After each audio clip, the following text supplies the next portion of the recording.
নমস্কার বন্ধুরা, সবিতা কিচেনে সবাইকে স্বাগত।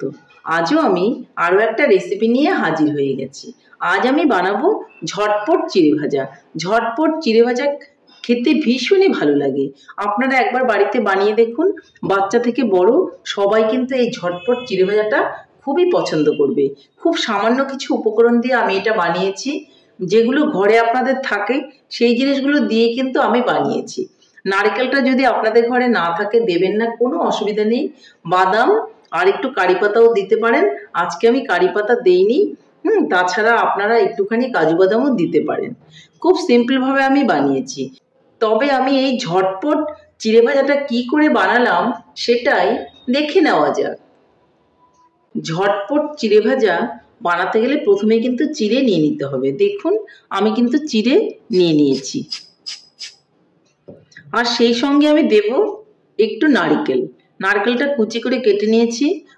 আর তারপর আমি দেব বাদাম। বাদামটাও আমি নিয়ে নিয়েছি। তাহলে এই সামান্য কিছু উপকরণ দিয়েই আজকে আমি চিড়ে ভাজাটা বানাবো। দেখুন কি করে বানাই।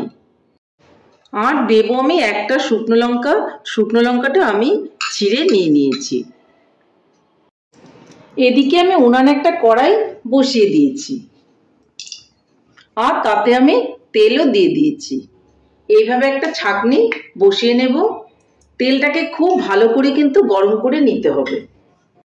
ছাঁকনির মধ্যে দুটো চিড়ে দিয়ে দেখছি, দেখুন তেলটা কিন্তু গরম হয়ে গেছে। এইভাবেই খুব বেশি গরম করে তেলটা তারপর কিন্তু চিড়েটা দিতে হবে। আমি এর মধ্যে তাহলে একটু চিড়ে দিয়ে দিচ্ছি। দেখুন কত সুন্দর করে চিড়েটা হয়ে যাচ্ছে। চিড়েটা কিন্তু আমার হয়ে গেছে। চিড়েটাকে আমি এখন তেল থেকে তুলে নেব। এইভাবে ছাঁকনির মধ্যে যদি চিড়েটা ভাজেন তাহলে কিন্তু একটুকু তেল চিড়ের গায়ে লেগে থাকবে না, আর তুলতেও কিন্তু খুব সুবিধে হবে।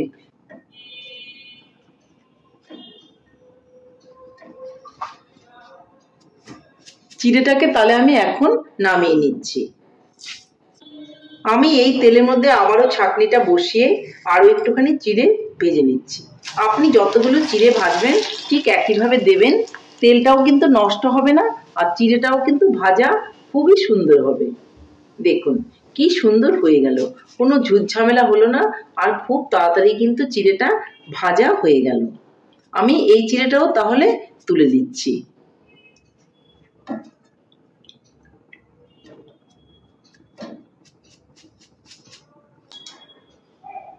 আমি একইভাবে এখানে ভেজে নেব বাদামগুলো।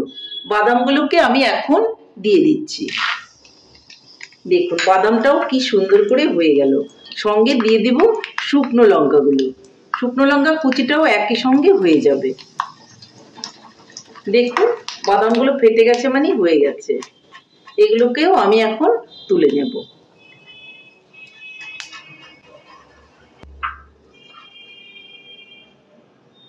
এর মধ্যে আমি এখন দিয়ে দিব নারকেলগুলো। নারকেলটাও আমার খুব সুন্দর করে ভাজা হয়ে গেল। দেখুন খুব বেশি ভাজার দরকার নেই, একটুখানি ভাজা করে নিলেই কিন্তু হবে, যেন পুড়ে না যায় সেদিকে খেয়াল রাখতে হবে। দেখুন লাল লাল করে ভাজা হয়ে গেছে। এটাকেও আমি এখন নামিয়ে নিচ্ছি। দেখুন বন্ধুরা, তাহলে আমার চিড়ে ভাজা, নারকেল ভাজা আর বাদাম ভাজা সব কিছু হয়ে গেল। খুব সিম্পল আমি ভেজেছি। একটা শুকনো লঙ্কাও এর মধ্যে দিয়েছি। আপনারা যদি ইচ্ছে করেন এর মধ্যে কাজু বাদাম, কিশমিশ এগুলো দিতে পারেন, কিন্তু আমি আর কিছু আজকে দেব না। খুব সিম্পলভাবেই আমি আজকে বানাবো। তাহলে দেখুন চিড়ে ভাজাটা তো ফ্রেশ করে আমি ভেজে নিয়েছি। এর মধ্যে আমি এখন দিয়ে দেব এই নারকেল কুচি আর বাদাম। এইভাবে দিয়ে একটুখানি নুন ছড়িয়ে দিয়েই এটা মেখে নিলে রেডি হয়ে গেল। এর মধ্যে আমি দিয়ে দেব তাহলে একটুখানি বিট নুন। বিট নুন দিলে খেতে ভীষণই ভালো লাগবে। ইচ্ছে করলে আপনারা ঝাল লঙ্কার গুঁড়ো দিতে পারেন, কিন্তু আমি এখানে লঙ্কার গুঁড়ো দেব না। একটু বিট নুন এর মধ্যে ছড়িয়ে দিচ্ছি। আর দিয়ে দেব একটুখানি গোলমরিচের গুঁড়ো। একটু গোলমরিচের গুঁড়ো আমি ছড়িয়ে দিচ্ছি। আর এটা কিন্তু এখন মেখে নিলেই, এইভাবে দু হাতে মেখে নেব, মেখে নিলেই কিন্তু ব্যাস রেডি আমাদের চিড়ে ভাজা। ঝটপট চিড়ে ভাজা। এইভাবে আপনারা বাড়িতে বানান আর সবাই মিলে খান, দেখবেন আপনাদেরও ভীষণই ভালো লাগবে। তাহলে বন্ধুরা, আমার রেসিপিটা কেমন হয়েছে? আমার রেসিপিটা যদি আপনাদের ভালো লাগে তাহলে লাইক, শেয়ার, কমেন্ট করতে ভুলবেন না। আর যদি আপনি আমার চ্যানেলের নতুন বন্ধু হয়ে থাকেন তাহলে চ্যানেলটা সাবস্ক্রাইব করার অনুরোধ রইল। পাশে থাকা বেল আইকনটি প্রেস করে রাখুন আমার নিত্য নতুন রেসিপির আপডেট পেতে।